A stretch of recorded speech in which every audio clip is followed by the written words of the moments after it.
Hey, this is Bradley with Semantic Links, and this is the explainer video for the entity analysis section, or what I call branded location authority analysis. It's a bit of a mouthful, though, so a short way to say it is the local entity analysis. And this is what I think is the most important thing in local SEO right now, local search, period. Okay, which it's not just about Google anymore, obviously. It's also about performing well in language model search or AI search. And so it's really the most important thing is this branded location authority. Let me explain what the concept is here so that you understand. This explainer video is the intent of this explainer video is to help you to understand why are we analyzing this section, what is important about it, how we should be optimizing for it, and then why. Because I want you to learn from this, not just, I don't want to just tell you, this needs done and do this and do that, because then that wouldn't be as helpful, right? If I explain this to you, then hopefully you will see the logic and agree that it is reasonable and feel confident in making these changes, okay? And so I always talk about the two most important things in local search right now to perform well in local search is branded location authority, which is what we're covering here, and then site efficiency, which is what we will cover in the next section of this audit, which is on-page optimization for the self-hosted site. But in this video specifically, we're talking about what I think is the tip of the spear, the most important thing. So before we talk about a specific branded location and how we can improve the authority for that, we have to understand how a knowledge graph is developed, right? We started working in just Google, or as SEOs, we really focused in on Google, but now because of language models, and they all operate very similarly. So they all have these databases and knowledge graphs that they're building, which is their understanding of a brand. And there's kind of two levels when we're talking about companies or local business type brands. There's a overall knowledge graph for the brand itself, which is kind of location neutral or location agnostic, in that it's more about who the business is and what they do, like what products or services they provide. Okay. But then for each physical location that the business has, now it can be a single location business, but for each location that they have, there's also a separate kind of subset of a knowledge graph that is, developed for that particular location that adds the location component. So it's about who the business is, what they do, and where they do it, or the area in which they serve, depending on what type of business it is, storefront business or service area business. And so there's two types of knowledge graphs, or two levels of a knowledge graph for a brand: overall brand, and then the branded location knowledge graph. Okay. And so as SEOs, we can influence the overall brand knowledge graph and how it is developed by not just Google, but the language models through organization schema or any of the subtypes like corporation, medical organization, etc. And so we can help to influence it through schema and some other methods as well, which we're going to talk about in this video also. But at the branded location level, so for each physical location with that location component added, there's another knowledge graph being developed for that, right? And so we can influence that as SEOs with local business schema or the most appropriate and specific subtype. And so that's where we can add like the same as attributes. So part of what I look at is in this branded location authority section or entity analysis section. If we come take a look at my audit document, we come to the entity analysis section, there's really four components that we're looking at here. Number one is the brand search alone. So if we go geolocate the browser to simulate a search from a particular location, generally where the Google business profile is located. So we'll go in and we'll set, a city name. And here's an example. This is the tool that we use right here. So local search checker from Bright Local, we can come in and we can set a location, and then we can set a name, do a brand search. So like in this case, we'll do a brand search for K&B Tree Service Cabins, West Virginia. And if we didn't go search for go check the Google search results, what we're looking for is we want to see first of all, does it pop a knowledge panel? And then if it does, that's a good sign, because what it's stating is that the knowledge graph is well developed. If we do just a brand search and we go look at the search settings or the location, the browser geolocation settings, okay, you can see that this is simulating a search from where this Google business profile is located. And so if it's a single location business, it should pop a knowledge panel. If it's healthy, if the entity is strong, if the knowledge graph is well developed, okay, or at least recognized by Google, okay, then it would pop a knowledge panel. If it's a multi-location business, then what we want to see is this particular location at the top of the maps pack, because it's okay if it references other locations from that brand, but when you geolocate the browser with the specific location of that GBP, that should be the one that shows up at the top of the search results. And if it doesn't, there's issues that should be addressed. Something else is if it's a similarly named company and there's also so it pops a maps pack instead of a knowledge panel, even if there's this one's at the top of the map pack, if there's other similarly named companies in that map pack also, then that indicates that the brand is a bit polluted or ambiguated, because with a geolocated browser and searching for the specific brand name, it should pop a knowledge panel. And if it brings in other competitors in a maps pack that have similar names, then it means that the entity is not very strong, right? In other words, the knowledge graph is not very well developed. But that's what we can influence, okay? So coming back to this graphic here, the next step then is, after I look at whether or not the Google Business, the knowledge panel shows up, or the GBP shows up at the top of a 3-pack, the next step that I look at is the number of supporting assets or external page URLs that are being referenced in the search results for that geolocated brand search, okay? And my kind of bare minimum for saying, pass, as you see in this audit document, it's either good or needs improvement, okay? And so if it's good, in order for it to be marked as good, then it has to have passed these kind of bare minimum requirements, okay? And that is, out of the top 2 pages of the brand search with the geolocated browser, how many of those 20 results are specifically referencing that particular branded business location?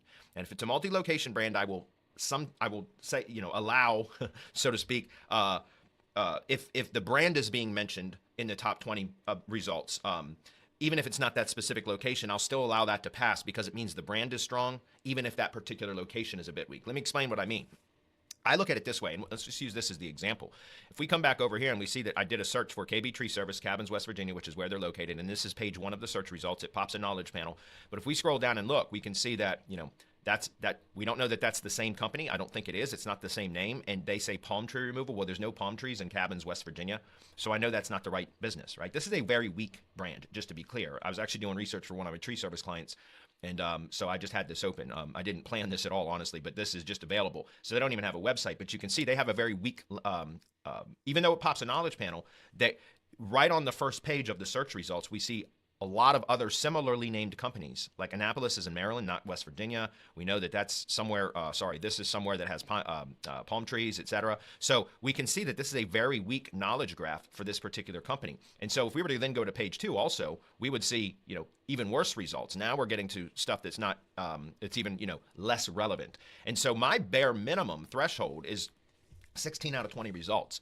So if out of the top 2 pages of the search results, when you do a brand search with a geolocated browser, at least 16 or more of the top 20 results are page URLs that are explicitly referencing that particular business location, then that means the knowledge graph is at least fairly well developed. Like, again, that's my bare minimum. And if that is, if you don't see that, then that is where all efforts should start, because you can have, if you have a weak brand for a particular branded business location, if it's a very underdeveloped knowledge graph, then it will take an enormous amount of overcompensation in the other main optimization areas of the campaign, such as on-page optimization for the self-hosted site, on-page optimization for the GBP, backlinks and engagement signals. You will need an enormous, much higher kind of volume of those other signals to try to overcompensate for the fact that the entity or brand is weak.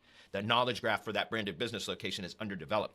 On the alternative side of that, though, right on the flip side of that, though, is if you have a strong enough knowledge graph, branded business location knowledge graph, then you can have deficiencies in some of those other areas. That's why I think it's the most important thing, because if you get this right and you build enough branded location authority, so help to develop the knowledge graph for this particular business location, then it makes the rest of the SEO efforts and online marketing efforts easier, especially when it comes to search. Like, in other words, you can have some deficiencies in some of those other areas and it will still perform very, very well. That's why in doing competitor analysis, oftentimes you will see, sometimes it seems like an anomaly where there will be some particular company that's just ranking incredibly well, even though their traditional SEO metrics show that don't explain at all how they are ranking like that. Like, in other words, how are they performing so well when they don't have all the traditional SEO metrics that you would usually associate with those types of rankings?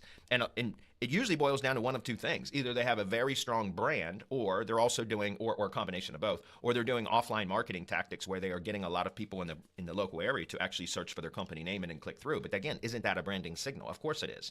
And so the point that I'm trying to make is, we as SEOs, we have the way to influence how the brand knowledge graph is being developed through organization schema and some of the methods that I'm going to explain in just a moment. But then at the individual business location level, we can influence that through local business schema, but then also with the activities. And that's where I'm getting at next. So after looking at these first two bullet points, where I first take a look to see is a pop a knowledge panel for a brand search, or at least the GBP at the top of a 3-pack. The next thing we look at is brand search out of the top 2 pages, are there a minimum of at least 16 out of those 20, so 80% or greater, that have page URLs specifically referencing that particular brand, preferably that particular location. And if not, then I would mark that as needs improvement. The next thing then is to go look at how is this campaign assisting with discoverability of these data points or external page URLs that have accurate information published about that business location. Remember, anytime there is a published mention of name, address, phone number, and website, or some combination of those 4 data points, that is known as a citation. Whether it has a link or not, it doesn't matter. It's a published mention. And that is what is so important about search right now. It's brand mentions within relevant content nearby the entities that you want to associate with the brand. That is our job as SEOs now, is to create associations, brand associations with the products or services the brand provides and the location or areas and locations or area in which it provides those products or services.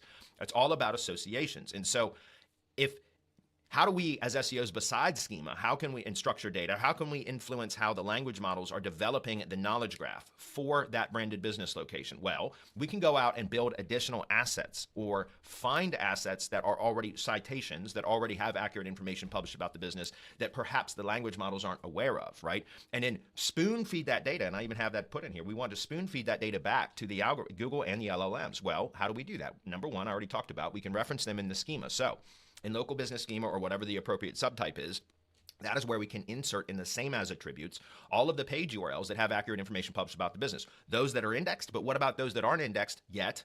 But then also the ones that we create. So part of the link building process is to create branded and supporting assets and additional citations. So published mentions of the brand, name, address, phone number, and website, or some combination of those data points. And through that process, that would include press releases, Web 2.0s, social media posts, social media profiles, video sharing. So with YouTube videos or any other kind of video sharing sites that has NAP information within the description of the video, all of those act as citations. And so pulling all those URLs in and putting them into the same as attributes of the schema is one way that we can help the algorithms to identify where those corroborating data points are on the web, thereby making it easier and more efficient for them to pull those data points into the knowledge graph. So we can help to influence how quickly and well developed that knowledge graph is based upon this activity. But there's 2 other ways that we can influence it. Number one, Google Business Posts. Right? Think about this. Google Business Post using the Learn More button, a call to action button, is a direct linked connection from the Google Business profile to whatever page URL you're linking to. So if you're linking out consistently to these external page URLs that have accurate information published about the business, then it almost forces Google to crawl those URLs and pull those data points into the knowledge graph. That is a Google thing, not a language model, not a general language model optimization tactic, but it is for Google specifically, using the Google Business Post to link out consistently, cycling through all of the citation URLs, the same URLs that you would reference in the same as attributes. So I always tell all clients, I'd recommend a bare minimum of 2 Google Business Posts per week. One that's always linking to some page or post of the main website that is relevant to that Google Business location. The second post per week minimum should have the Learn More button linking out to external page URLs that have accurate information published about the business. Again, those that you create, those that aren't indexed yet, and even those that are already indexed. But the most important thing is to be linking out to them consistently from the Google Business profile and making sure that you're only linking out to those that have accurate information, okay, so that you don't create NAP discrepancies. And then lastly, an ID page. An ID page is, if you're familiar with local business structure data, and even an organization, you'll see it. There's an @ID field. And in that @ID field, if you have a dedicated resource referenced there that tells the bots that that's where they can go to find all of this validating information, that is how we use ID pages specifically to help support developing that knowledge graph, right? Helping the algorithms to develop that knowledge graph, because we create a dedicated, it's a cloud page. It's an Amazon hosted cloud page. But the way that we use it makes it an ID page, because we take all of those branded and supporting assets and citations, anything that has accurate information published about the business, and we consolidate all of those URLs into that ID page that is a dedicated cloud-hosted page that is specifically used as a reference point to send the bots to where it tells them when they get to that page that they spider out or crawl out from that page to all of the external page URLs that we've created and found that have accurate information published about the business. And that also becomes one of our primary link building targets, okay? Because let me fit that, sorry, excuse me. An ID page becomes an entity hub, so to speak, that kind of ties all those external assets together into one dedicated resource. When we build tier 1 links to the campaign for a local business campaign, we usually do an anchor text link to the money site or the self-hosted site, an anchor text link to the ID page, and a Google Map embed, so that we can push proper authority, relevance, and associations into the campaign at 3 levels: organic, money site; maps, Google Map or Google Business Profile; and the ID page that kind of ties everything together, because this is the resource that ties all external assets back to the brand. And again, we can be aggressive with link building to that specifically, because that's how we can inject relevance and brand association into all of those assets from external URLs, but through backlinks essentially. Okay, so it's critically important to understand this concept, in my opinion, because that is what we should be focusing on first and foremost in local SEO, is building branded location authority. AI models, they're all about brand references, and if we get the company's brand authority for a particular business, physical location built up enough, it will be the one that gets recommended, or one of the ones at least that get recommended when a local consumer in that area searches any model, whether it's a search engine or a language model. It's much more likely for that brand to be referenced if they have enough branded location authority. So it's important for us to understand that. There's 2 more data points here. We look at the domain search index. So in other words, we go just do a Google search for the root domain, okay? Not a specific page, just the root domain. And the homepage should show up in the #1 position. If it does, it indicates the domain is healthy. If something else outranks the homepage when you do a domain search, then it typically indicates there's an algorithmic penalty applied against the domain. So like if a Facebook page outranks the actual domain, the homepage of the website when you search for the domain, and this is just an example, then that it's likely that there's some sort of an algorithmic penalty applied against the domain. And then lastly, we look at indexing. So something that I will do is actually go open up the sitemaps and get a total of all the page URLs that are being referenced in the sitemap, because that's specifically telling the search engines to crawl and index those pages. And then I will go do a site:/operator domain search within Google, and that shows how many pages are actually indexed. And if there's a big discrepancy, meaning there's a hell of a lot less pages indexed than what the site is telling Google to explicitly index through the sitemaps, then that indicates that there is an indexing issue, which is a site efficiency thing, but it can also, it reveals some maybe kind of problems with the brand as well. And so we look at all of that in this first section specifically to try to identify any potential gaps that would be preventing the subsequent components of the campaign: on-page optimization for the site, on-page for the GBP, backlinks, and engagement signals. If there was anything that could prevent the campaign from performing better downstream, it's this, right? And so that's why it's really important for you to understand these concepts. So that's it for the branded location authority or local entity analysis section. In the next section, we'll talk about on-page optimization for the self-hosted site and how we should be really building and managing and optimizing local business type websites in today's search environment.